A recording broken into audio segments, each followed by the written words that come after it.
العلي العظيم لا حول ولا قوة إلا بالله العلي العظيم اللهم ارحمنا بالقرآن واجعله لنا إماما ونورا وهدى ورحمة اللهم ذكرنا منه ما نسينا علمنا منه ما جهلنا وارزقنا تلاوته آناء الليل وأطراف النهار واجعله لنا حجة يا رب العالمين اللهم افتح لنا فتوح العارفين وارزقنا فهم النبيين واجعلنا من عبادك الصالحين والمتقين يا رب العالمين بسم الله الرحمن الرحيم قال مصنف رحمه الله تعالى نفعنا الله بعلومه وبكتابه في الدارين اللهم امين يا رب العالمين وبعد قال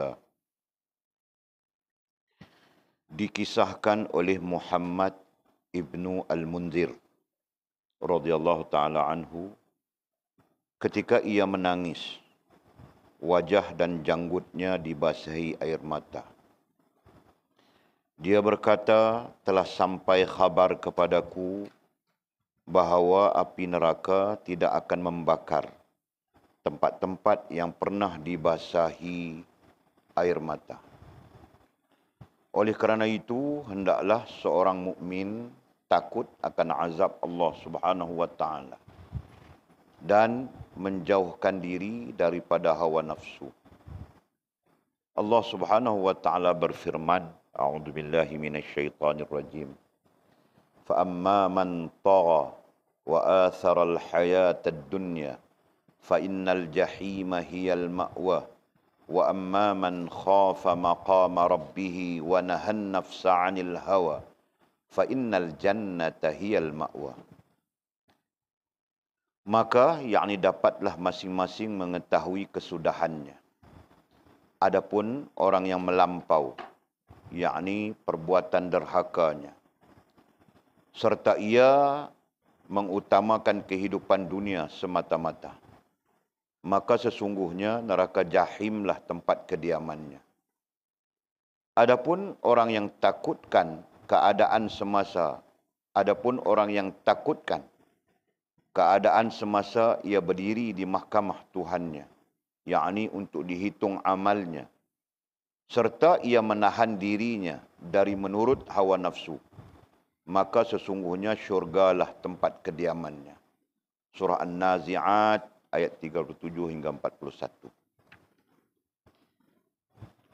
Dikisahkan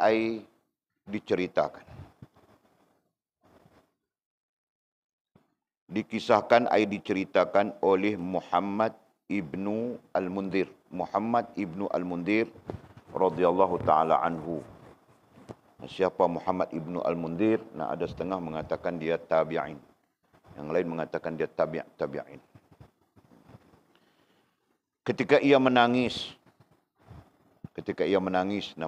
kerana takut kepada Allah Subhanahu wa taala.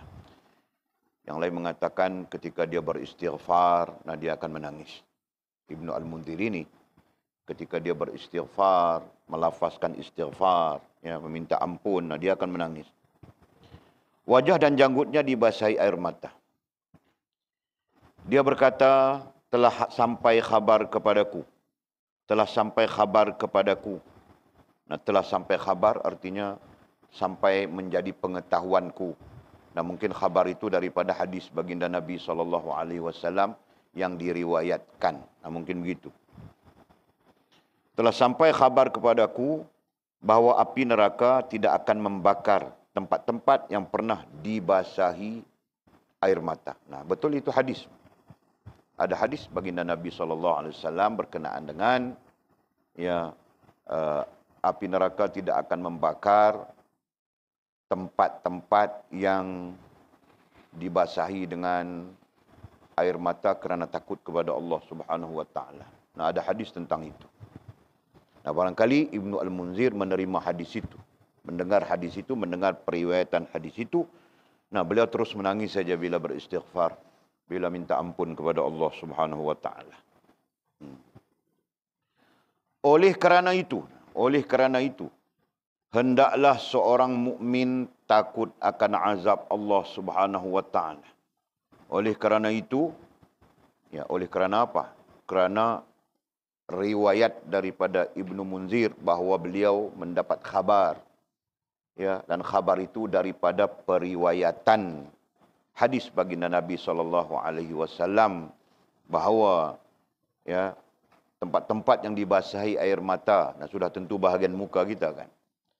Kerana takut kepada Allah SWT berarti air mata insaf, air mata taubat, begitu maksudnya.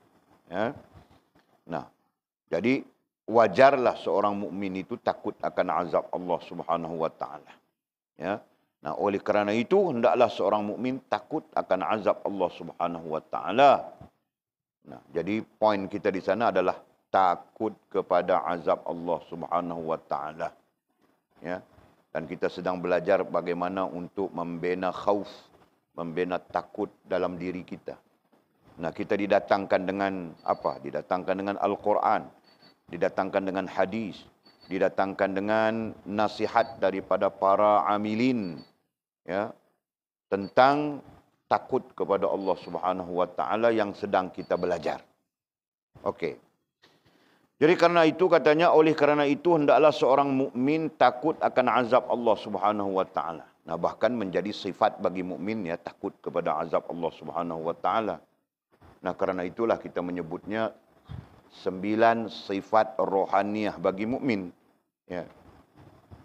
Kita menyebutnya ataupun menjadikan tajuk di sana 9 sifat rohaniah bagi mukmin, bagi si mukmin. 9 sifat rohaniah bagi orang-orang yang beriman. Nah, artinya apa? Artinya orang-orang yang beriman nantinya akan ada 9 atau 10 sifat itu. Nah, begitu. Nah, sekira-kira jika tidak ada 9 atau 10 sifat itu, nah mungkin saja kita sebenarnya nifak. Mungkin saja kita sebenarnya fasik, bukan mukmin. Nah, jadi hati-hati. Gitu kan? Jadi oleh kerana itu hendaklah seorang mukmin takut akan azab Allah Subhanahu wa taala. Sedangkan takut itu berpunca daripada al-khauf. Takut itu berpunca daripada sifat khauf itu. Jadi pentingnya sifat khauf. Dan menjauhkan diri dari hawa nafsu, serta menjauhkan diri daripada mengikut hawa nafsu. Menjauhkan diri daripada mengikut hawa nafsu. Kenapa? Karena diri kita apabila tidak ada khauf, nah semuanya mengikut hawa nafsu saja. Ya. Diri kita apabila tidak ada khauf, tidak ada sifat khauf dalam rohaniah kita, nah nantinya kita semuanya mengikut hawa nafsu. Akal kita mengikut hawa nafsu. Rasa dan perasaan kita mengikut hawa nafsu. Dan seterusnya tingkah laku kita pun nantinya menurut hawa nafsu. Ya. Bukan menurut Allah, bukan menurut Rasul. Bukan menurut sepakatnya para ulama atas sifat-sifat itu. Ya. Kita lebih cenderung mengikut hawa nafsu. Ya. Akal kita mengikut hawa nafsu. Hati kita, rasa dan perasaan kita menurut hawa nafsu. Dan akhirnya menjelma menjadi tingkah laku kita juga menurut hawa nafsu. Allah Subhanahu wa taala berfirman, "Famma man tagha wa athara al-hayata ad-dunya fa innal jahima hiyal ma'wa wa amma man khafa maqama rabbih wa nahan nafsa 'anil hawa fa innal jannata hiyal ma'wa." Nah, ayat ini terkait dengan azab Allah Subhanahu wa taala yang perlu kita takut. Ya, terkait dengan azab Allah Subhanahu wa taala yang perlu kita takut, dan terkait dengan hawa nafsu yang akan mendatangkan kemudaratan kepada kita di hari akhirat kelak. Nah, jadi firman Allah, maka yakni dapatlah masing-masing mengetahui kesudahannya. Artinya apa? Artinya kita masing-masing nanti tahu apa kesudahan kita. Ya. Jadi para ulama tafsir dalam hal ini mengatakan, ketika masuk ke gerbang akhirat saja, nah manusia sudah tahu apa nasibnya, apa yang dia akan hadapi. Ketika masuk ke gerbang akhirat. Nah, para ulama sepakat mengatakan gerbang akhirat itu adalah kematian. Gerbang artinya pintu. Ya kan? Gerbang artinya pintu besar. Nah, jika disebut gerbang akhirat, artinya pintu besar kepada akhirat. Nah, pintunya kepada akhirat itu namanya mati. Namanya kematian. Ya, sedangkan kematian itu adalah sesuatu yang paling hampir dengan kita. Betul? Ya. Kematian itu adalah sesuatu yang hampir dengan kita. Berarti gerbang akhirat itu sangat dekat dengan kita. Nah, itu. Jelas ya? Gerbang akhirat itu sangat dekat dengan kita. Jelas? Okey. Nah, di sanalah kata para ulama, masing-masing dapat mengetahui kesudahannya. Nah, siapa yang masuk ke gerbang akhirat itu, yang kita istilahkan dengan kematian, nah tahu dia apa yang dia bakal hadapi. Ya, tahu dia apa yang dia bakal hadapi, apa yang dia akan hadapi selepas itu. Faham tak? Nah, artinya apa? Mati saja dia, nah dia tahu sudah apa yang dia akan hadapi, apa yang dia akan lalui. Sengsara kah, nikmat kah, tahu saja dia. Faham kah? Nah, sekarang dia tidak tahu, bah. Dia syok saja dengan kehidupan dunianya, dengan mengikut nafsu dan sebagainya. Ya. Faham kah? Nah, tetapi selepas matinya, ketika matinya atau selepas matinya, itu lebih tepatnya. Nah, dia akan tahu, masing-masing mengetahui kesudahannya. Jelaskah? Masya Allah. Kalau begitu adalah lebih baik kita tahu sekarang, kan? Atau adalah lebih baik kita mengambil tahu sekarang. Itu kan? Daripada kita tidak tahu, nanti mati selepas itu baru kita tahu. Masya Allah. Ya kan? Nah, kita tahu sekarang, kita memperbetulkan ya, kelemahan kita, kekurangan kita, begitu. Ya. Dan kita memperbaiki mana-mana yang tidak baik, gitu kan? Mana-mana yang rusak dan sebagainya. Dan mudah-mudahan kita menjadi hamba Allah yang betul, menjadi mukmin, nah begitu kan? Dengan sifat-sifat yang kita sebutkan, dan menjadi hamba-hamba yang menjauhkan diri daripada mengikut hawa nafsu. Nah begitu. Fahamkah? Jelaskah ya? Okey. Jadi katanya, kata firman Allah Subhanahu wa taala ini, maka yakni setiap manusia ya, dapatlah masing-masing mengetahui kesudahannya. Tahu dia apa yang akan dilaluinya. Adapun orang yang melampau,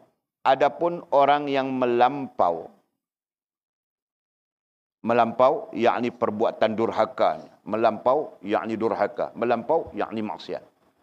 Nah, orang-orang yang ahli maksiat, orang-orang yang derhaka kepada Allah Subhanahu wa taala, derhaka maksiat dengan makna bercanggah, ya. Bercanggah dengan Allah Subhanahu wa taala dan Rasul. Ya. Melampau perkataannya iaitu melampau, yakni melampau ai perbuatan derhakanya. Nah, dia banyak melakukan kederhakaan. Ya, banyak melakukan maksiat. Banyak melakukan perkara-perkara yang bercanggah dengan syariat Allah Subhanahu wa taala. Itu kan? Banyak melakukan perkara-perkara yang kerananya menjadi dosa, besar atau kecil, gitu kan? Nah, itu derhaka namanya. Ya.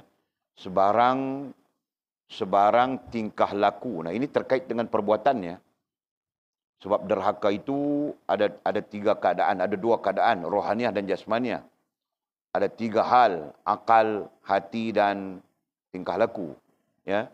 Tetapi bentuk penderhakaan itu lebih terjurus kepada tingkah laku. Nah, itu maksudnya. Ya. Jadi adapun orang yang melampau yakni perbuatan derhakanya,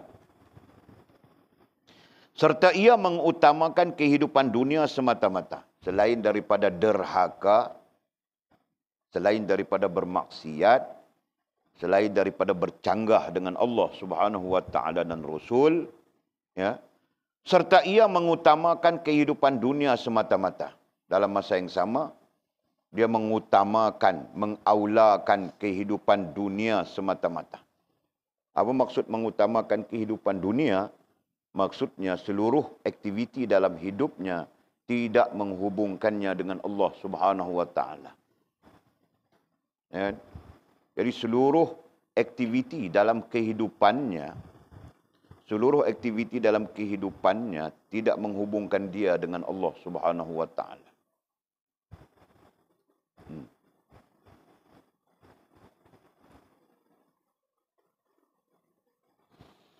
Fahamkah? Nah, berarti apa?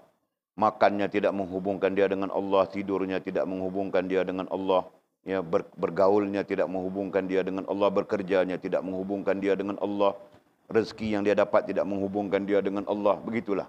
Ya, kehidupannya dalam keadaan begitu. Nah, itulah maksud mengutamakan kehidupan dunia semata-mata. Berarti fokusnya hanya memuaskan diri, memuaskan hawa nafsu. Nah, itu pencerahan berdasarkan kepada tafsir, ya, berdasarkan kepada tafsir ayatil Quran. Allah, Masya Allah. Jadi ada kan orang seperti itu, kehidupannya terfokus kepada dunia semata-mata. Cari duit sama saja, kita pun cari duit. Nah, kita cari duit untuk apa? Untuk belajar, kita cari duit untuk apa? Untuk buat ibadah, gitu kan. Nah, yang lain cari duit untuk tukar sport rim, cari duit untuk tukar itu, tukar ini, sesuatu yang memuaskan dunianya, memuaskan hatinya. Fahamkah? Nah, itulah maksud mengutamakan kehidupan dunia semata-mata. Maka sesungguhnya neraka jahimlah tempat kediamannya. Nah, jadi orang-orang yang melampau itu kan, orang-orang yang melampau, yakni dengan perbuatan derhakanya, maka sesungguhnya neraka jahimlah tempat kediamannya. Jadi kediamannya, nya itu balik kepada orang-orang yang melampau. Nya itu balik kepada orang-orang yang melampau. Nah, itu.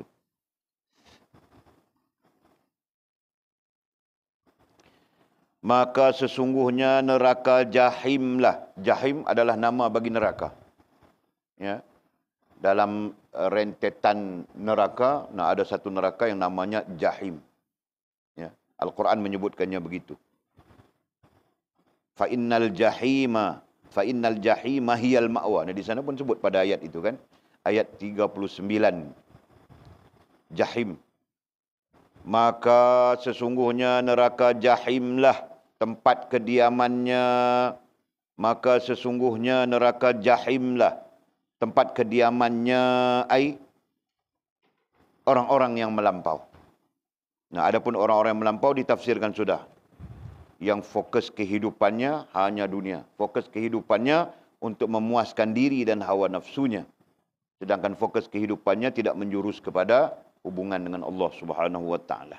Okey. Adapun orang yang takutkan,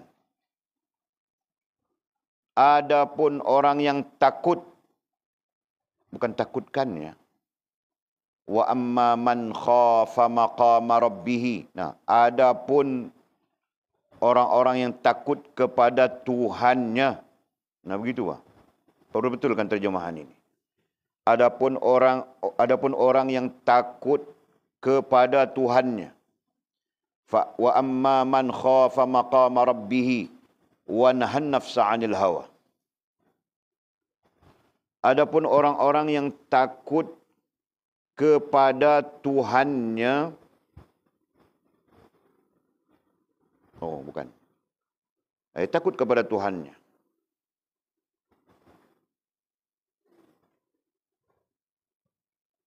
Wa amma man khafa maqama rabbih. Orang-orang yang takut, khafa dengan makna takut, khauf.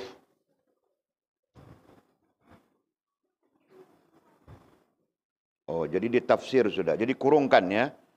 Kurungkan keadaan semasa ia berada di mahkamah Tuhannya. Itu perlu dikurungkan. Karena itu tafsirannya. Itu bukan makna ayat. Adapun makna ayatnya itu saja. Wa amma man khafa, adapun orang yang takut.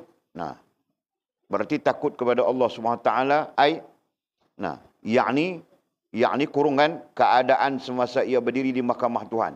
Berarti ia takut nantinya berdiri di hadapan Allah Subhanahu wa taala di yaumul hisab, ya, mahkamah Tuhan itu. Nah, itu tafsirannya.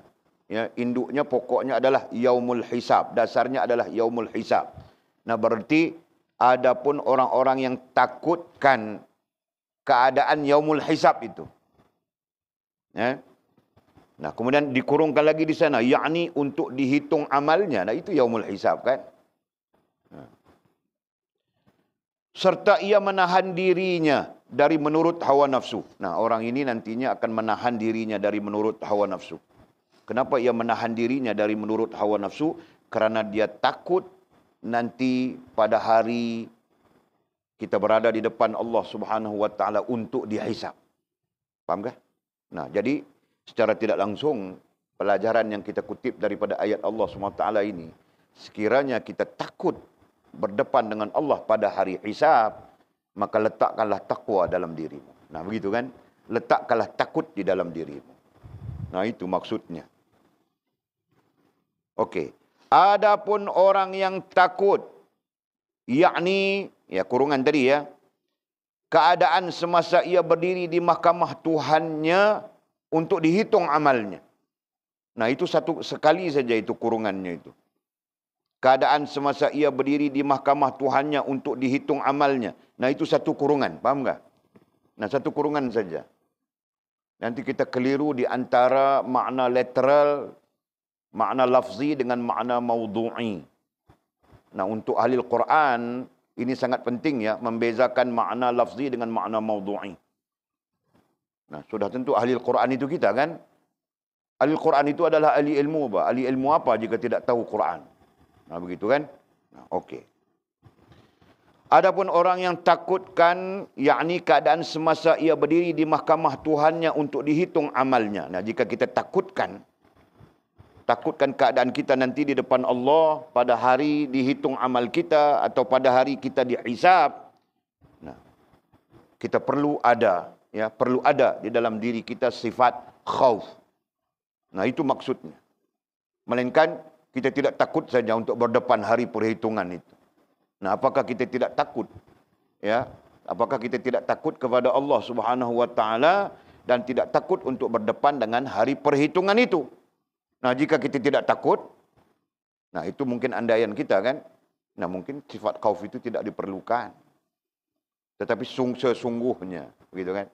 Sesungguhnya tidak ada yang tidak takut pada Allah Subhanahu wa taala, apalagi pada hari hisab itu. Seluruh makhluk Allah Subhanahu wa taala takut kepadanya. Takut berdepan dengan hari hisab itu. Apalagi kita manusia yang sangat halus, sangat kerdil ini. Gitu, kan? Nah, jangan sombong kita. Ya. Jangan kita sombong. Nah, justru itu perlu ada di dalam diri kita khauf. Nah, gitu, kan? Serta ia menahan dirinya dari menurut hawa nafsu. Nah, selain daripada dia takut, berarti ada di dalam dirinya sifat takut kepada Allah Subhanahu wa taala. Nah, ia juga menahan dirinya dari menurut hawa nafsu. Berarti dia menegah dirinya daripada menurut hawa nafsu. Berarti akalnya tidak mengikut hawa nafsu, hatinya tidak mengikut hawa nafsu, tingkah lakunya tidak mengikut hawa nafsu. Justru tidak mengikut hawa nafsu, apa yang diikut? Yang diikut itu Allah Subhanahu wa taala. Yang diikut itu adalah Rasulullah. Ya. Ya, yang mempengaruhi tingkah lakunya adalah Allah dan Rasul, begitu. Ya. Okey. Maka sesungguhnya syurgalah tempat kediamannya. Orang yang ada takut kepada Allah Subhanahu wa taala dan orang yang berusaha menahan dirinya daripada menurut hawa nafsu, maka sesungguhnya syurgalah tempat kediamannya. Maka orang itu disebut oleh Allah Subhanahu wa taala syurga tempat kediamannya. Ini berarti dalam teks yang mudah, dalam keadaan, dalam istilah yang mudah adalah orang yang ada takwa di dalam dirinya dan orang yang berusaha menegah dirinya daripada mengikut hawa nafsu, maka orang ini akan diberikan oleh Allah Subhanahu wa taala syurga. Nah, begitu. Nah, itu motivasi, ya. Itu motivasi, sebahagian daripada motivasi untuk kita membina sifat takwa, sifat khauf itu dalam diri kita. Jelas? Okey. Ayat ini adalah surah An-Nazi'at ayat 37 sehingga 41. Nah, boleh rujuk sendiri dalam Quran nantinya. An-Nazi'at ayat 37-41. Nah, kemudian kata musannif, barang siapa yang ingin selamat daripada azab Allah, kata musannif ai komentar. Berarti musannif memberikan komentar. Siapa musannif? Al-Imam Al-Ghazali rahimahullah ta'ala memberi komentarnya pada ayat yang kita bacakan tadi. Surah An-Nazi'at 37-41. Nah, kata musannif, barang siapa yang ingin selamat daripada azab Allah subhanahu wa ta'ala. Azab Allah subhanahu wa ta'ala itu ada dua sisi ya. Sisi dunia dan sisi akhirat. Nah, sisi dunia pun ada azab, sisi akhirat pun ada azab. Nah, yang ditakuti adalah dua-dua sisi. Sisi dunia pun kita takut, sisi akhirat pun kita takut. Itu kan? Nah, lebih-lebih lagi sisi akhirat, yaitu di tempat yang kekal abadi. Itu kan? Nah. Jadi katanya barang siapa yang ingin selamat daripada azab Allah subhanahu wa ta'ala dan memperolehi pahala dan rahmatnya, ya, dan memperoleh pahala dan rahmatnya, hendaklah ia bersabar atas kesengsaraan dunia. Jadi jika kita mau selamat daripada azab Allah subhanahu wa ta'ala serta memperoleh rahmatnya, memperoleh pahala, ya, memperoleh pahala di sisi Allah, ya, bukan di sisi kita, dan rahmatnya, hendaklah ia bersabar atas kesengsaraan dunia. Ya. Hendaklah ia bersabar atas kesengsaraan dunia. Kesengsaraan ai kepayahan. Nah, jangan pakai perkataan kesengsaraan saja ya. Nanti orang tidak faham. Kesengsaraan ai kepayahan. Nah, artinya sabar kita melalui kepayahan dunia. Ya, yang kita syok tapi tidak boleh, haram hukumnya. Nah, sabar tinggalkan, gitu kan? Yang kita tidak syok. Contohnya qiyamul lail, mana syok apa kan? Nah, tapi itu perlu kita buat atas nama hubungan kita dengan Allah Subhanahu wa taala. Nah, jadi semua itu perlu kepada kesabaran, ya. Semua itu perlu kepada kesabaran. Dan selain daripada kesabaran, yang kita mau lalui itu antaranya menjadi kepayahan. Nah, payah mau bangun solat tahajud malam-malam kan. Sejuk, begitu, begini, malas dan sebagainya. Nah, kita terpaksa, kita perlu melalui kepayahan-kepayahan itu. Untuk kita mendapat keselamatan daripada azab Allah Subhanahu wa taala di hari akhirat kelak. Di hari akhirat, nah begitu juga dunia kan. Hendaklah ia bersabar atas kesengsaraan ai kepayahan dunia dan ketaatan kepada Allah Subhanahu wa taala. Demikian juga ketaatan kepada Allah Subhanahu wa taala pun perlu sabar juga, Pak. Sabar mengerjakan solat 5 waktu sehari semalam. Kan? Malas-malas saja kita kan. Jika tidak perlu solat kan bagus. Nah begitu. Nah, nanti datang puasa 1 bulan Ramadan. Nah, jika tidak perlu puasa kan bagus. Nah, mungkin Mizi pikir, aku ini kalau datang haid kan bagus. Kau pikir begitu, Bang Mizi, ha? Mau datang haid macam mana kau? Kan? Mungkin saja orang berfikir begitu kan? Nah, orang-orang yang malas dengan perintah Allah Subhanahu wa taala, dan nanti mereka berfikir begitu. Allah datang Ramadan pula ini semua leceh lah beginilah. Dan mereka akan pikir begitu. Nah, bagi orang-orang yang menyenangi Allah Subhanahu wa taala, menyenangi ketaatan, masya-Allah, Ramadan adalah sesuatu yang sangat membahagiakan. Nah, membahagiakan bukan kerana buka puasanya macam-macam, tapi membahagiakan itu kerana berpuasa. Nah, itu kan. Kerana taat dan patuh kepada Allah Subhanahu wa taala. Nah, kerana itu. Nah, kalau syoknya kerana buka puasa macam-macam ada, itu puasanya kerana buka puasa, puasanya kerana makan, gitu kan. Okey. Jadi katanya, paham ya, hendaklah ia bersabar atas kesengsaraan dunia, ai kepayahan dunia dan ketaatan kepada Allah Subhanahu wa taala. Nah, ringkasnya, mau taat kepada Allah pun perlukan kesabaran juga. Kan? Sebab apa? Sebab payah kita mau buat. Apalagi mau istiqamah. Suruh zikir saja berapa bulan sudah. Kan? Suruh zikir saja. Pada zikir itu setengah jam pun tidak sampai. Nah, artinya mau kasih masa setengah jam pun kita susah. Payah kan? Nah, perlu sabar kita. Nah, begitu juga dengan kepayahan dunia. Ya. Mencari dunia juga payah kan? Perlu bekerja. Nah, kalau kita tidak perlu kerja, bangun tidur saja ada duit buah bantal. Bangun tidur saja ada duit buah bantal. Kan senang begitu kan? Nah, bangun tidur saja meraba-raba ada duit. Ada duit. Nah, kan senang begitu Mizi. Nah, tidak apa? Perlu kerja kita kan? Nah, yang kerjanya itu menoreh, yang kerjanya itu cop kelapa sawit, yang kerjanya itu bawa backhoe, yang kerjanya itu macam-macam. Nah, perlu kerja, gitu kan? Nah, jika tidak perlu kerja kan bagus. Nah, sabar saja, kerja, gitu kan? Sabar saja kita dengan kepayahan dunia, sabar saja kita dengan ketaatan kepada Allah Subhanahu wa taala. Nah, kadang-kadang para ulama mengatakan permulaannya berat, tapi kesudahannya ringan, ya kan? Nah, dunia pun sama saja, permulaannya berat, tapi kesudahannya ringan.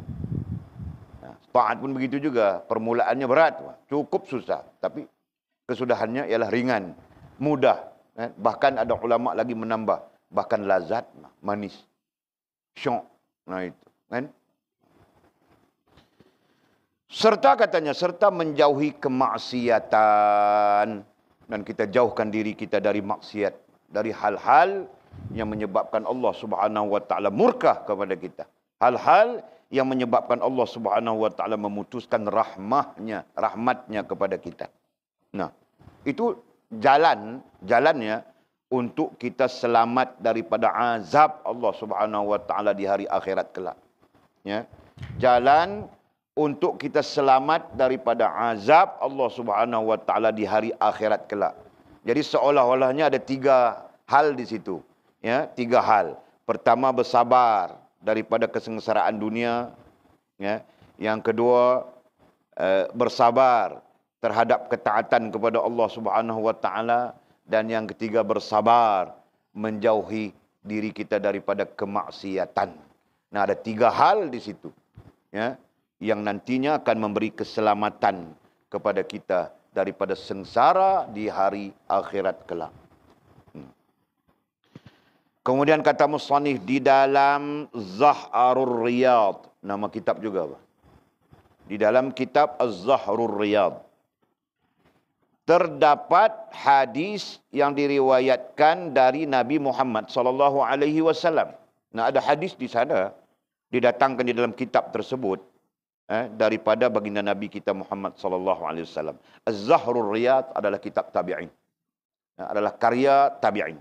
Nah, kita tidak tahu siapa yang menulisnya. Baginda bersabda, di mana hadis yang diriwayat itu menyatakan baginda bersabda, apabila para penghuni syurga masuk ke dalam syurga, para malaikat menemui mereka dengan segala kebaikan. Para malaikat menemui mereka dengan segala kebaikan dan kenikmatan. Ya, apabila para penghuni syurga, ini penghuni syurga ya, masuk dia ke dalam syurga. Nah, para malaikat datang menemui mereka dengan segala kebaikan, membawa segala kebaikan dan kenikmatan. Para malaikat itu menempatkan mimbar-mimbar untuk mereka. Para malaikat itu menempatkan, mewujudkan tempat, memberikan tempat yang berupa mimbar-mimbar untuk mereka. Mimbar-mimbar merujuk kepada makna kedudukan yang tinggi. Mimbar-mimbar merujuk kepada makna kedudukan yang tinggi. Berarti para malaikat memberikan mereka kedudukan yang tinggi. Nah, kalau kedudukannya misalnya bersila di bawah, nah diangkat, akan diletakkan di tempat yang tinggi duduknya. Begitu, paham tak? Nah, itu dibilang mimbar-mimbar. Nah, mimbar itu kalau bahasa Melayunya itu tempat baca khutbah itu kan. Nah, itu mimbar. Nah, itu pun maknanya kedudukan tinggi juga kan. Nah, jadi mimbar pada dasarnya bermakna kedudukan yang tinggi. Jelas kan? Nah, jadi para malaikat nantinya ya pada ahli-ahli surga itu diberikan kedudukan yang tinggi. Nah, maksudnya begitu. Diberikan kepada mereka pelbagai jenis makanan dan buah-buahan. Nah, para malaikat ini kemudiannya serve, ya, memberi khidmat, ya, dengan mensajikan, mendatangkan kepada ahli syurga itu pelbagai jenis makanan, pelbagai jenis buah-buahan, ya, sebagai sifat daripada nikmat syurga. Mereka kehairanan dengan nikmat ini. Nah, mereka kehairanan, mereka ai ahli syurga. Mereka ai ahli syurga, kehairanan dengan nikmat ini. Berasa hairan. Ya. Mereka berasa hairan dengan nikmat ini. Lantas Allah Subhanahu wa taala bertanya. Lantas Allah Subhanahu wa taala bertanya, "Wahai hamba-hambaku, mengapakah kamu kelihatan kehairanan?" Ini bukan tempat untuk kamu merasa hairan. Ini dialog di dalam syurga. Ya. Ini merupakan bahagian daripada dialog di dalam syurga. Okey. Sesuatu yang dijanjikan kepada kami telah tiba waktunya, jawab mereka. Nah, jawab ahli syurga, apabila Allah SWT bertanya begitu, dalam keadaan mereka kehairanan. Nah, ahli syurga menjawab, sesuatu yang dijanjikan kepada kami telah tiba waktunya, jawab mereka. Allah Subhanahu wa taala berfirman kepada para malaikat, angkatlah hijab dari wajah mereka. Ya Tuhan kami, bagaimana mereka akan melihat-Mu, padahal dahulu mereka orang-orang yang derhaka. Nah, ini berkaitan dengan apa? Berkaitan dengan orang yang berada dalam syurga, apabila mendapat makanan, buah-buahan, ya, dari dalam syurga, merasakan ini sesuatu yang cukup tinggi sudah. Merasakan ini sesuatu yang cukup hebat sudah, begitu. Faham tak? Nah, mereka dimasukkan ke dalam syurga. Nah, ketika mereka menikmati makanan, hidangan, gitu kan, daripada dalam syurga itu, nah mereka merasa sangat nikmat sudah, begitu maksudnya. Sehingga mereka kehairanan. Nah, makan saja rasa hairan, minum saja rasa hairan, ya, rehat saja rasa hairan, semuanya penuh dengan rasa kehairanan. Takjub saja. Nah, jadi itulah yang dikatakan tadi, sesuatu yang dijanjikan kepada kami telah tiba waktunya. Berarti mereka telah mendapat apa yang telah dijanjikan. Nah, itu fahamnya ahli-ahli syurga. Nah, lalu Allah Subhanahu wa taala berfirman kepada para malaikatnya, dialog syurga itu, ya. Allah Subhanahu wa taala berfirman kepada para malaikatnya, angkatlah hijab dari wajah mereka. Allah berkata kepada para malaikat, angkatlah hijab daripada wajah mereka.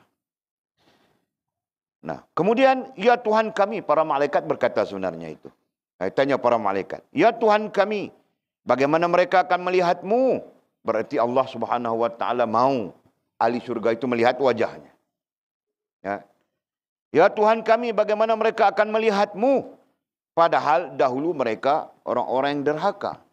Nah, tanya malaikat kepada Allah Subhanahu wa taala. Allah Subhanahu wa taala menjawab, angkatlah hijab, kerana mereka orang-orang yang selalu berzikir, bersujud dan menangis di dunia kerana ingin sekali bertemu denganku. Nah, Allah SWT memerintahkan para malaikat mengangkat juga hijab hamba-hambanya. Sekalipun di dunia ada derhaka. Ya kan? Nah, selesai sudah urusan dosanya. Nah, mungkin telah melalui proses azab sudah. Nah, sekarang dimasukkan ke dalam neraka misalnya. Kan? Nah, jadi oleh itu kata Allah, ya, Allah SWT menjawab persoalan malaikat itu tadi, angkatlah hijab mereka, angkatlah, ai cabutlah, ai buanglah, ai pisahkanlah, ai singkirkanlah, nah terserah makna. Angkatlah hijab kerana mereka orang-orang yang selalu berzikir. Nah, kerana di dunia mereka adalah orang-orang yang selalu berzikir. Cuma sekali-sekali buat salah juga, Pak. Misalnya mungkin begitu kan. Ya. Mereka di dunia adalah orang yang selalu berzikir. Hari-hari berzikir. Zikir nafsi saja pusing 2-3 round pada satu hari. Ya kan? Nah, pagi 500, tengah hari 500, pagi 1000, tengah hari 1000, malam 1000. Nah, satu hari saja 3000. Kan? Nah, jika 3000 berarti apa? Berarti 1500 zikir pokoknya, betul kan? Nah, 1500 lagi istighfar, betul kan? Nah, istighfar saja 1500. Kuat itu, Pak. Masya Allah. Nah, itu zikirnya. Apalagi? Bersujud. Nah, Masya Allah. Nah, mereka sangat suka bersujud kepada Allah. Artinya mereka suka solat. Begitu. Ya kan?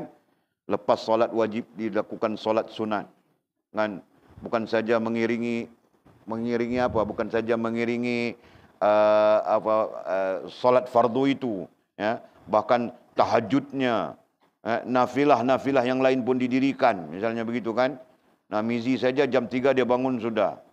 Kan? Mula dengan solat taubat, kemudian solat tasbih, kemudian solat tahajud, kemudian tahajud, kemudian semua disolatnya sampai subuh. Masya Allah. Kan? Nah, Mizi adalah orang yang suka bersujud kepada Allah Subhanahu wa taala.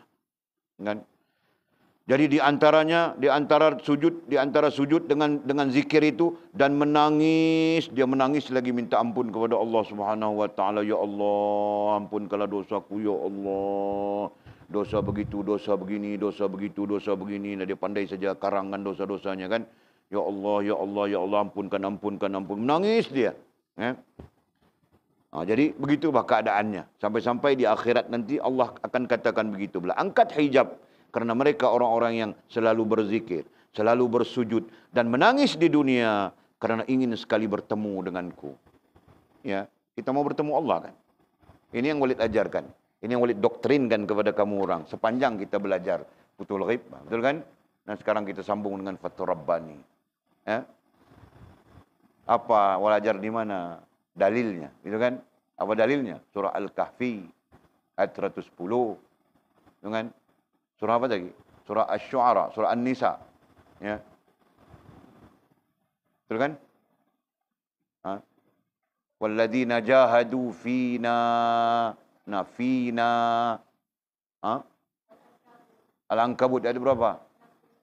69. Al-Ankabut 69. Walladzina jahadu fina. Mereka-mereka yang bersungguh-sungguh mau kepada kami. Ya kan? Dan surah Al-Kahfi 110 itu apa? Ayatnya macam mana?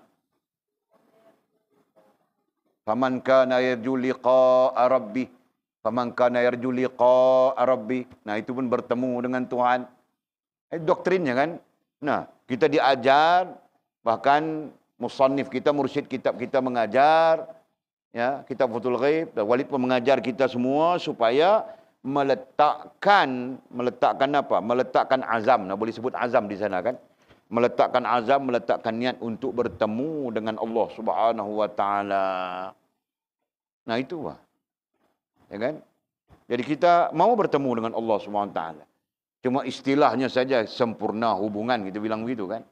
Nah, sempurna hubungan itu ketika di dunia, nanti di akhirat mau bertemu Allah Subhanahu wa taala. Nah, disitulah kita bilang bertemu Allah Subhanahu wa taala itu ada dua keadaan yang ditafsirkan oleh para ulama. Ya. Bertemu Allah. Bertemu Allah. Ya, ada dua keadaan. Satu Allah terima diri. Allah terima dirimu. Nah, itu satu. Ya.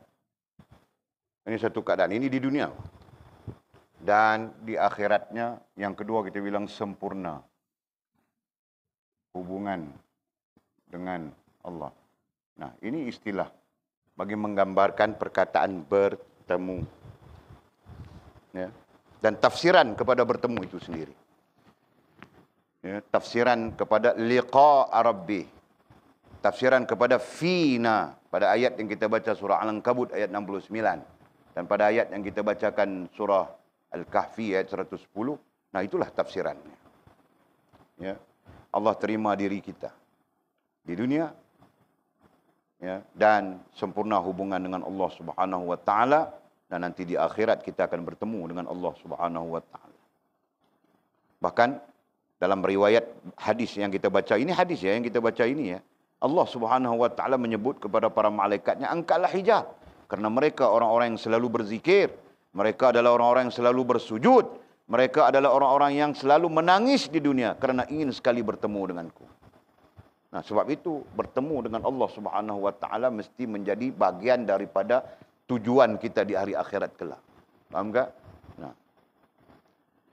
Kemudian lanjutan hadis. Kemudian hijab itu diangkat.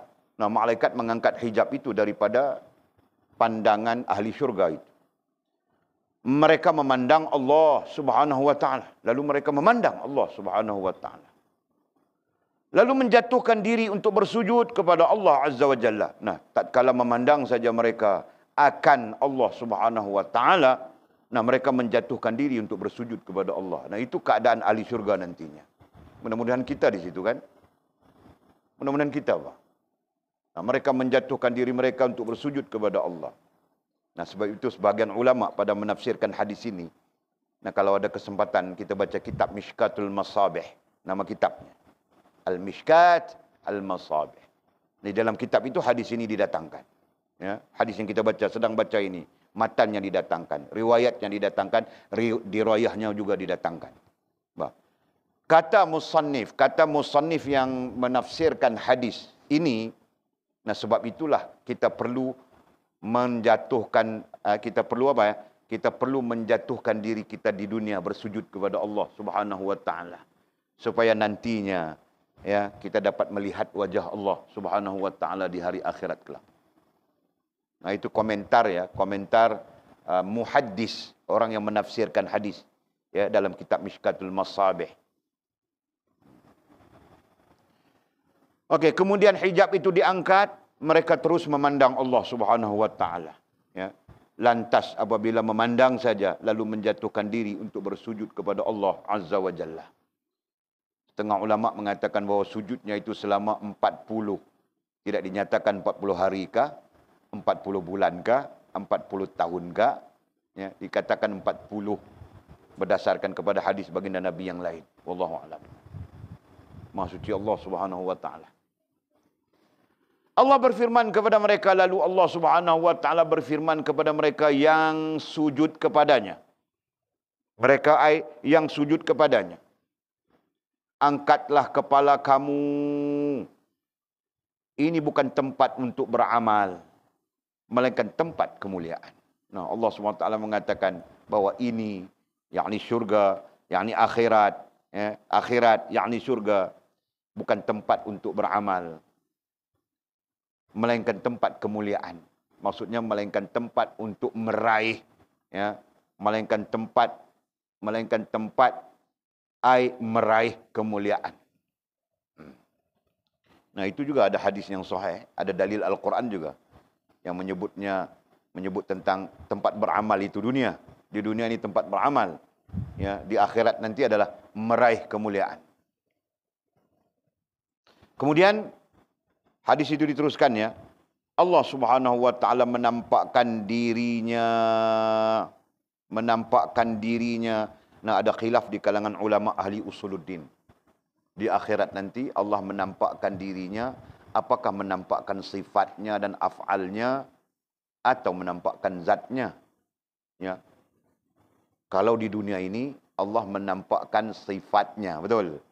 Allah menampakkan sifatnya dan af'alnya, betul. Nah, itu pengajian usuluddin ya. Jangan campur aduk ya. Di dalam pengajian usuluddin kita bercakap tentang Allah. Nah, Allah menampakkan kepada kita. Bahkan kita mencari-cari untuk nampak, betul?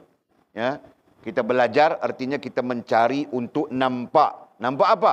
Sifat Allah Subhanahu wa taala menunjukkan Allah, ya.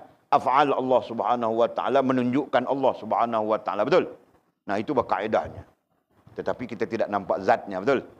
Nah, di akhirat ada ulama yang mengatakan kita akan nampak zat Allah Subhanahu wa taala. Sebagian yang lain mengatakan nampak zat, nampak sifat dan nampak af'al Allah SWT. Berarti nampak keseluruhannya. Wallahu a'lam. Ya, yang penting termasuk kita akan nampak di akhirat, ya, bukan di dunia. Di dunia hanya nampak zat, hanya nampak sifat dan af'al, ya. Tapi di akhirat, nah, kita akan nampak zat Allah Subhanahu wa taala. Nah, itu kesepakatan seluruh para ulama. Jadi Allah Subhanahu wa taala menampakkan dirinya zatnya. Ya. Kepada mereka ahli syurga, orang-orang syurga, tanpa diketahui bagaimana penampakan dirinya, tanpa diketahui bidunil kaifiyah dalam bahasa Arab. Nah, artinya tidak tahu kita mau cerita macam mana. Ya.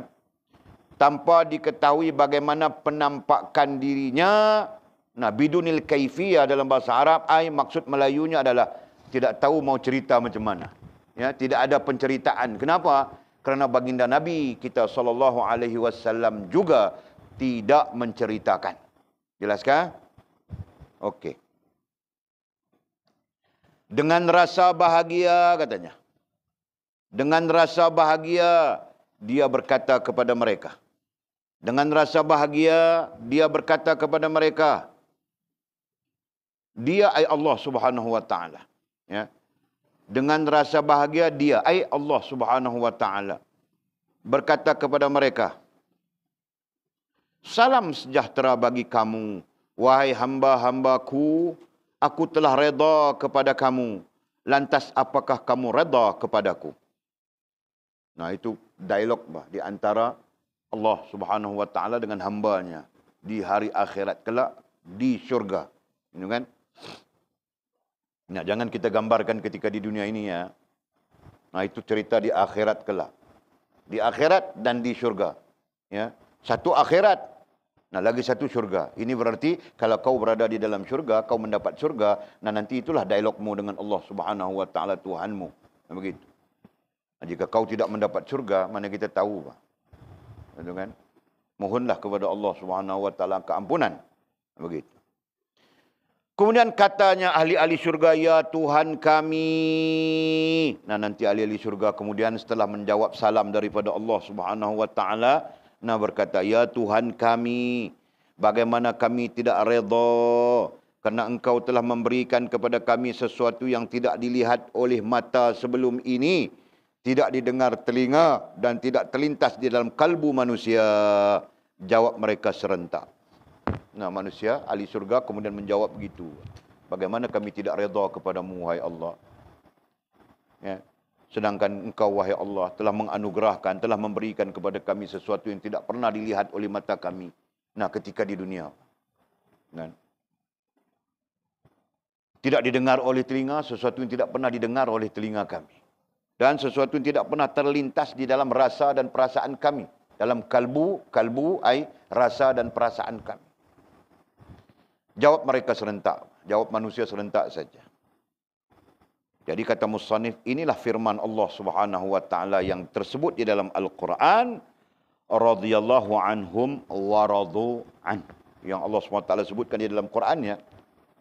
Radhiyallahu anhum wa radu an, surah Bayyinah. Ya, ayat berapa? Ayat 8. Surah Bayyinah ayat 8. Ya. Allah redha akan mereka dan mereka pun redha, yakni serta bersyukur akan nikmat pemberiannya.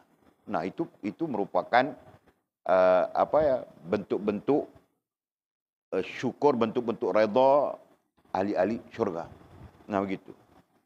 Kemudian didatangkan juga firman Allah. Nah, menurut musannif dalam komentar-komentar kitab Mishkatul Masabih, inilah salam daripada Allah Subhanahu wa taala kepada sekalian hamba-hambanya yang dimasukkan ke dalam syurga. Nah, katanya salamun qaulam mir rabbir rahim. Salamun qaulam mir rabbir rahim. Mereka juga beroleh ai mendapat. Mereka juga beroleh ai mendapat ucapan salam sejahtera dari Tuhan yang Maha Mengasihani. Surah Yasin ayat 58. Nah, ini dua ayat ini didatangkan oleh musannif menjadi dalil bahagian daripada dialog, ya, bahagian daripada dialog hamba-hamba Allah Subhanahu wa taala di syurga kelak. Ya, ini di antara bahagian yang menjadi dalil.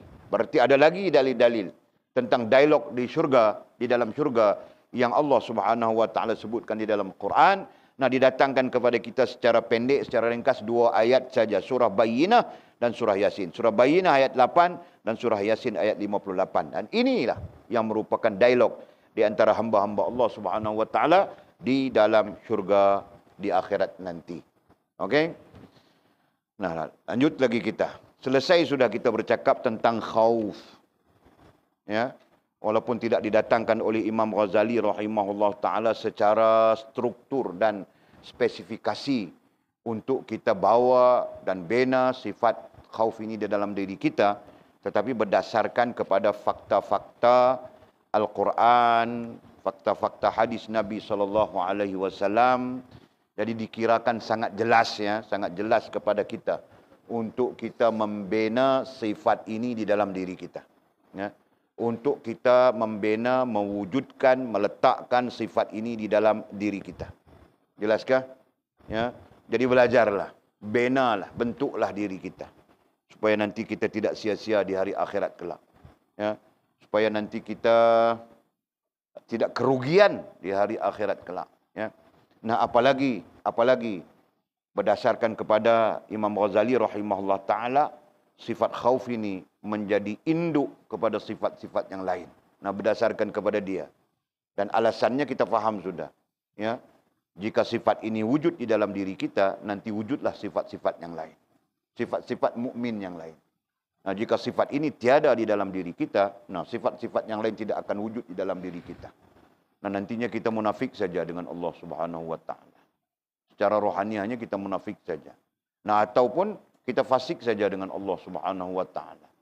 Munafikkah, fasikkah, syirik lebih-lebih lagi adalah kotoran-kotoran yang menyebabkan kita jauh daripada Allah Subhanahu wa ta'ala. Nah, itu yang perlu kita ingat, ya, yang perlu kita tanam di dalam akal kita.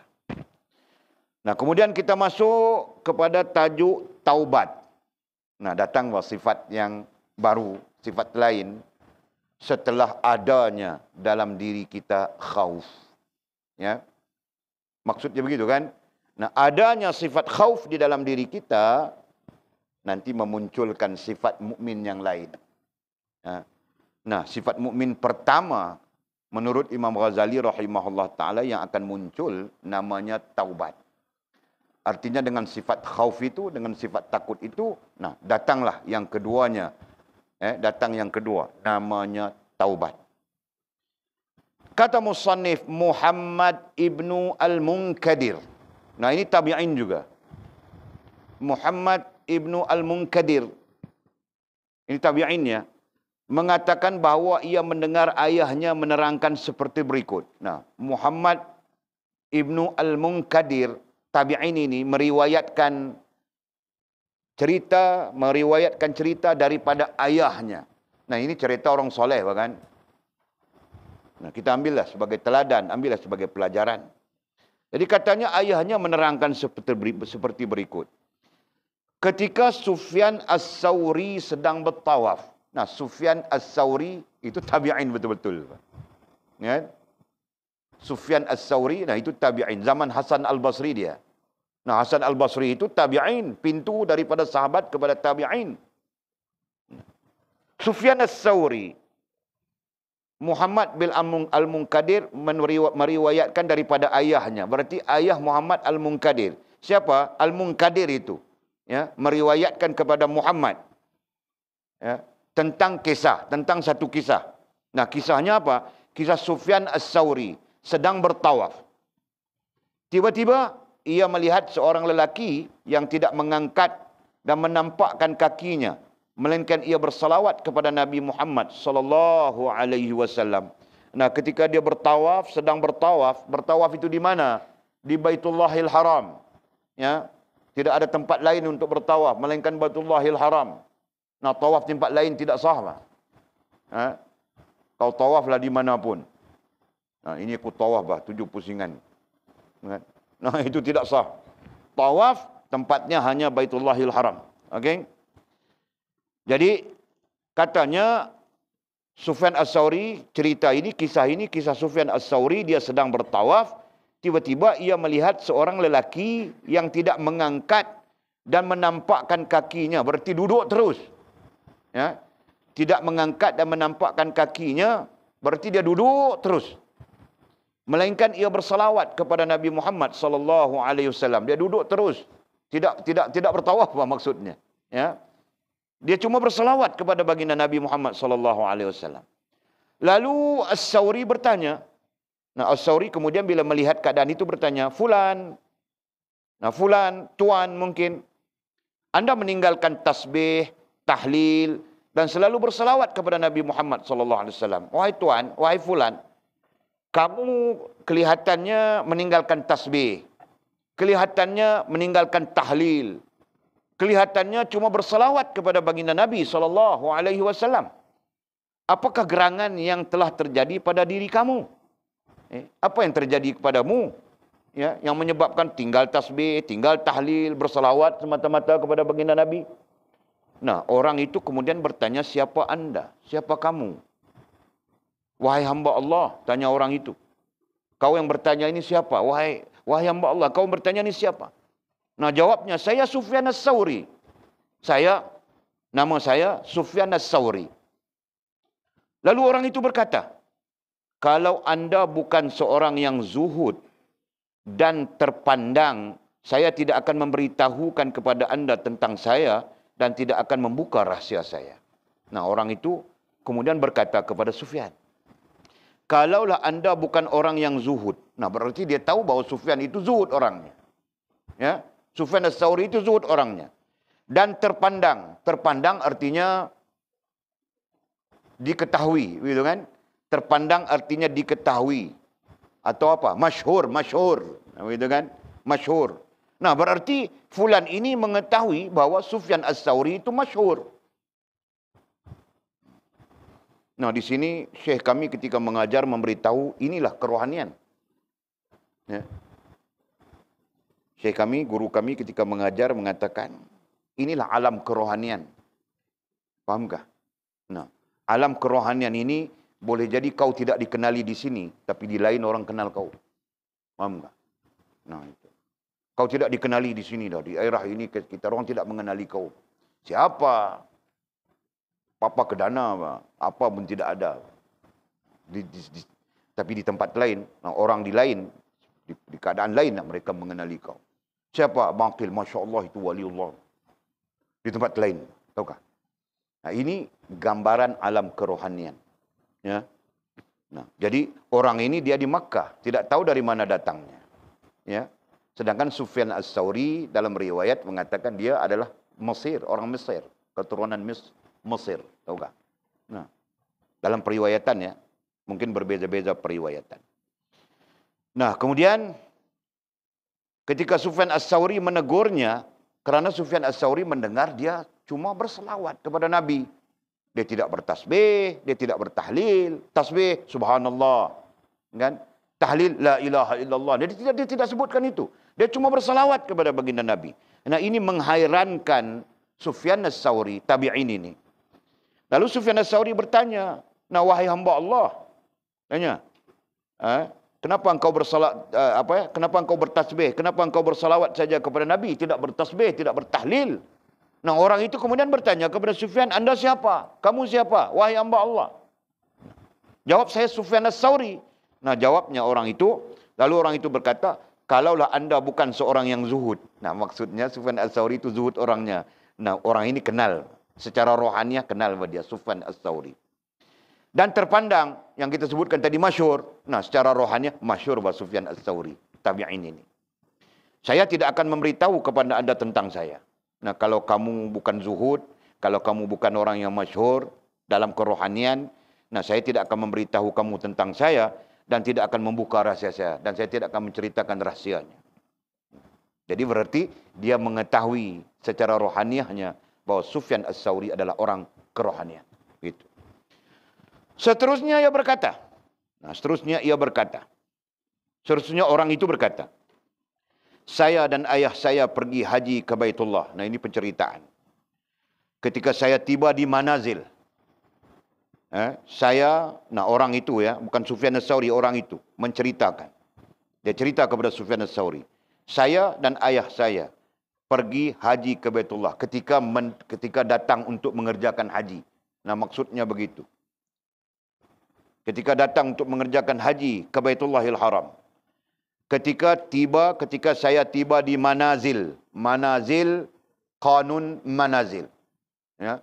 Manazil adalah salah satu miqat. Ya. Nanti belajar ya.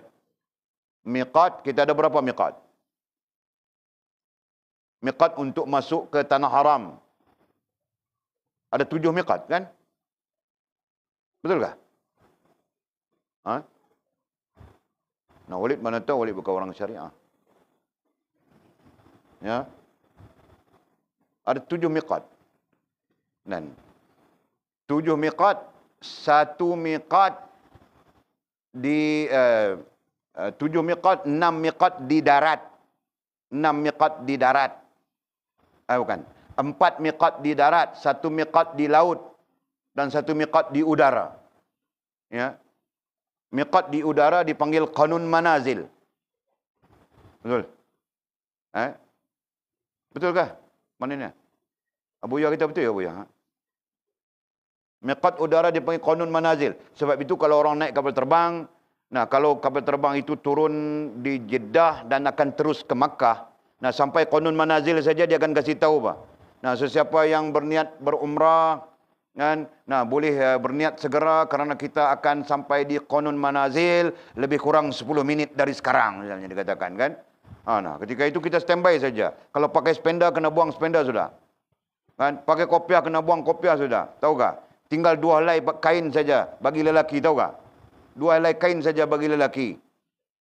Satu pakai di pinggang turunnya macam kain, dan satu selepang saja, tahu tak? Nah itu lelaki. Spenda-spenda semua kena buang. Bugil terus bah itu, tahu tak? Nah, tidak boleh ada lagi. Nah, kemudian masuk saja qanul manazil, niat. Niat kita berihram, niat umrah dan berihram, gitu kan? Nah, faham kah? Nah, itu panggil qanun manazil. Sama saja, kalau dari laut ada miqatnya, kalau dari daratnya ada miqatnya. Nah, itu semua dipanggil miqat. Nah, manazil itu adalah salah satu miqat. Okey? Jadi katanya ketika saya tiba di manazil ini miqat. Karena di sisi orang Arab, miqat itu semuanya dipanggil manazil. Faham kan? Cuma kita orang-orang luar daripada Arab saja yang menyebutnya miqat dengan nama tertentu. Kita semua orang Arab menyebutnya manazil. Orang luar saja menyebut miqat dengan nama tertentu. Contoh Bir Ali.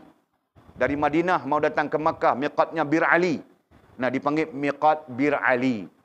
Faham tak? Ini orang luar.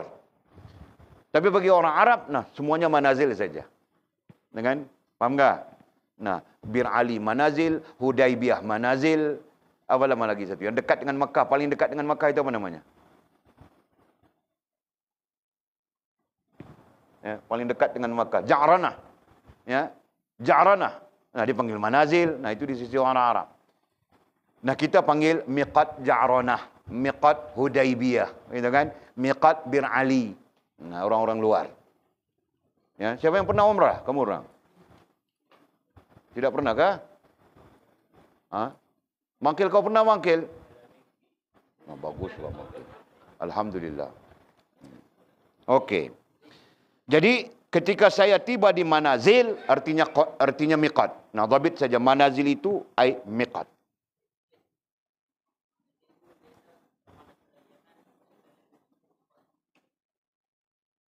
Itulah Arab semua dia panggil manazil. Orang daripada Yaman akan melalui miqat Hudaibiyah. Dia panggil manazil juga. Di situ dia apa?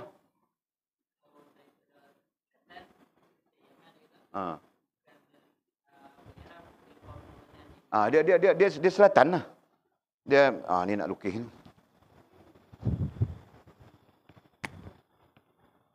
Jazirah Arab ya. Begitu kan? Kurang lebih begitu kan? Kurus sangat. Kurus sangat tak boleh. Macam tu. Okey. Ini Afrika. Okey. Di sini Hind bla bla bla. Betul? Bilang tu kan? Ni India. Pakistan apa semua betul-betul kan? Bukan. Macam ni. Macam tu. Ini Pakistan apa semua macam ni. Macam itulah kurang lebih. Okey, ini.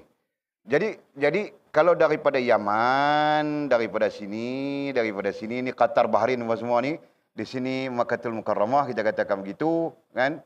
Nah, mana-mana yang daripada selatan ini, mana-mana yang daripada sini. Kan? Mana-mana yang daripada sini. Itu dia panggil qanun manazil. Kita Malaysia duduk tang ni. Malaysia. Macam tu kah? Macam tu lah. Kurang lebih ya. Kan? Kita di sini. Thailand bla bla bla bla. Kan? Nah, kita daripada sini. Berarti kalau daripada sini, kalau Kuala Lumpur di sini, kita kalau lalu sini, lepas tu kak, Qanun Manazil. Sebab itu kita banyak Qanun Manazil. Betul? Itu yang boleh disebut. Tadi siapa yang naik flight, naik kapal terbang, sebelum masuk kepada sini, dia bagi tahu 10 minit lagi kita akan melalui Qanun Manazil, dia katakan. Kan? 5 minit lagi kita akan melalui Qanun Manazil.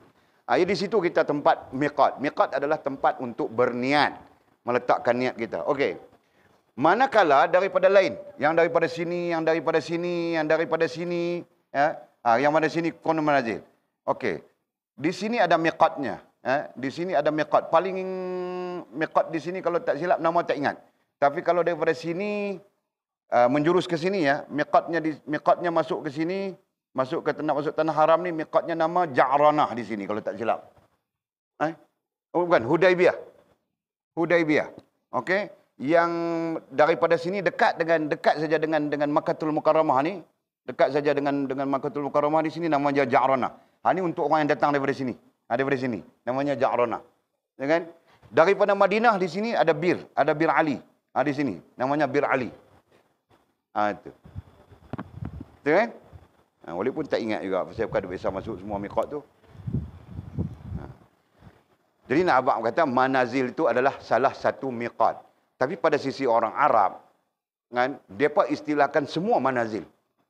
Semua miqat adalah manazil. Pada sisi orang Arab. Itu yang kita maksudkan. Jadi kita orang luar daripada Arab lah yang selalu menyebut miqat dan nama tempat. Miqat Bir Ali, miqat Ja'ranah, miqat Hudaibiyah. Gitu kan? Kita selalu sebut macam tu. Okey. Jadi kita tengok cerita terus. Ketika tiba di manazil, ayah saya jatuh sakit katanya. Mana miqat lah. Ketika tiba di manazil, miqat. Ayah saya jatuh sakit. Saya pun mengurusnya hingga ia meninggal dunia. Jadi dia menjaga, mengurus ayahnya sehingga ayahnya meninggal dunia. Dengan wajahnya menghitam. Tiba-tiba wajah ayahnya menjadi hitam. Allah, Masya Allah.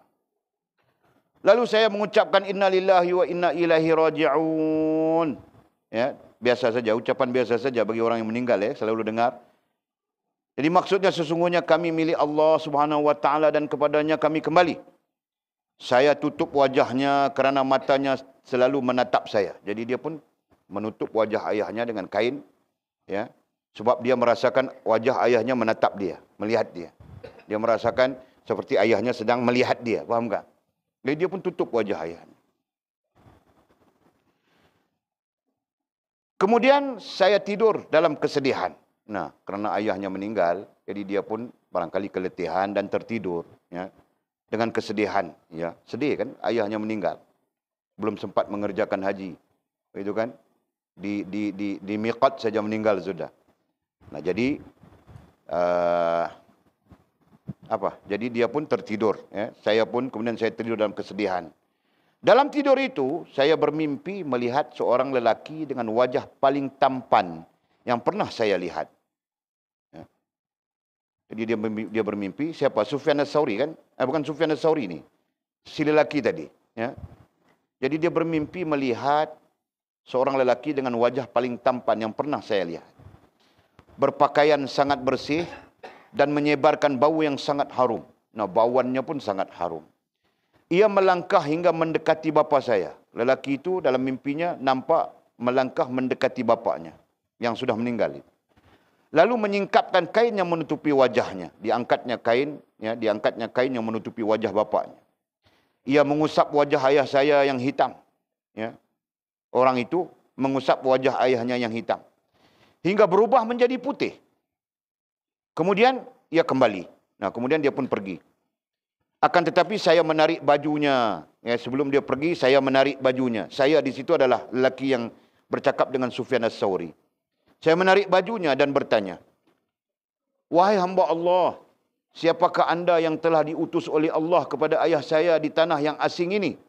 Ya. Siapakah anda yang telah diutus oleh Allah kepada ayah saya di tanah yang asing ini? Ia menjawab, "Tidakkah engkau mengenalku?" Nah, orang itu, orang yang ditarik bajunya oleh lelaki ini dalam mimpinya, ya, menjawab, "Tidakkah engkau mengenalku?" akulah Muhammad ibnu Abdullah. Nah, katanya, akulah Muhammad ibnu Abdullah, pembawa Al-Quran. Nabi begitu kan? Nabi begitu. Pembawa Al-Quran. Sementara ayahmu telah menzalimi dirinya. Sementara ayahmu telah menzalimi dirinya. Tetapi ia banyak berselawat kepadaku. Walaupun dia menzalimi dirinya, tetapi ia banyak berselawat kepadaku. Aku penolong orang-orang yang banyak berselawat kepadaku. Ketika bangun, saya melihat wajah ayah saya telah berubah menjadi putih. Nah, ketika dia tersedar dari tidur, bangun dari tidur, nah dia melihat wajah ayahnya yang awalnya tadi hitam, telah berubah menjadi putih.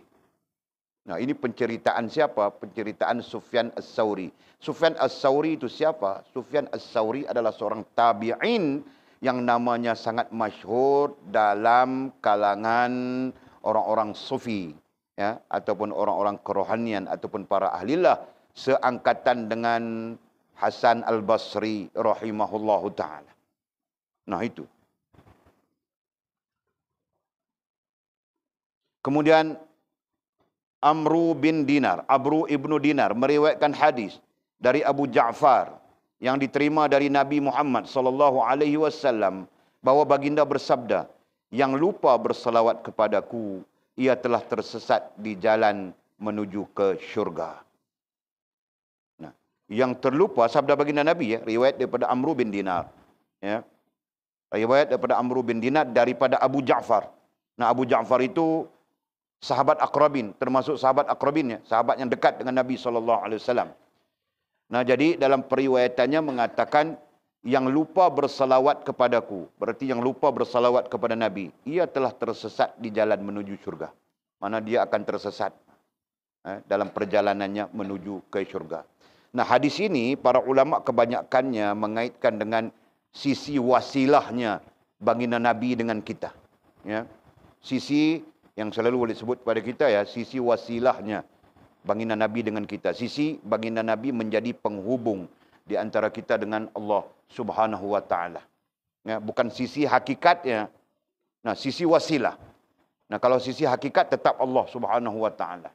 Ya. Nah, sisi wasilah, dialah yang menjadi penghubung di antara kita dengan Allah Subhanahu wa taala. Nah, justru itulah selawat menjadi penting, selawat menjadi besar. Ya. Selawat menjadi sesuatu yang penting dan besar kepada kita, ya, sehingga diperintahkan oleh Allah Subhanahu wa taala untuk berselawat kepada baginda Nabi. Innallaha wa malaikatahu yusalluna 'alan nabi ya ayyuhalladzina amanu sallu 'alaihi wa sallimu taslima. Ya. Sehingga kata musannif, kata amanat diambil daripada kata al-am. Allahu a'lamu bishawabihi au kama qala.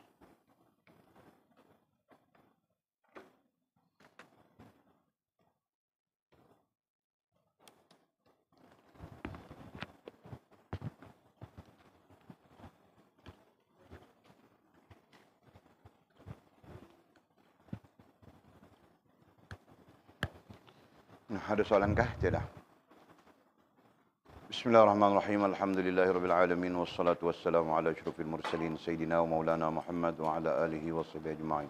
Allahumma iftah lana futuhal 'arifin warzuqna fahman nabiyyin waj'alna min ibadikas salihin. Allahumma ihdinas siratal mustaqim siratal ladzina an'ama Allahu minan nabiyyin was-siddiqin wasyuhada'i was-salihin. اللهم ربنا افتح بيننا وبين قومنا بالحق وأنت خير الفاتحين. اللهم أعنا على ذكرك وشكرك وحسن عبادتك. اللهم أعنا على ذكرك وشكرك وحسن عبادتك. اللهم أعنا على ذكرك وشكرك وحسن عبادتك. اللهم فقهنا في الدين وعلمنا التأويل. اللهم فقهنا في الدين وعلمنا التأويل. اللهم فقهنا في الدين وعلمنا التأويل. وصلى الله على سيدنا محمد وعلى آله وصحبه وبارك وسلم والحمد لله رب العالمين. تقبل الله منا ومنكم.